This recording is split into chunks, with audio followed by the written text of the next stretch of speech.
The president of the Yim Chu Tribal Council on his way to chair his official colleagues. Best of luck to both the teams. For the best wins.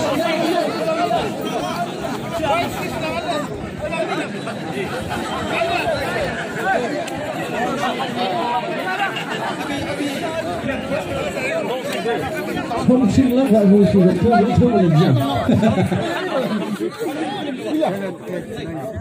Yim Chu Tribal Council, coach Wilder, coach to the Zibla.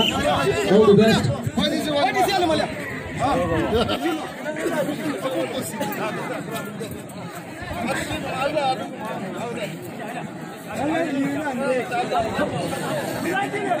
As young as this next runs, usual level of council officers are also counted by the rules set by the organizing committee.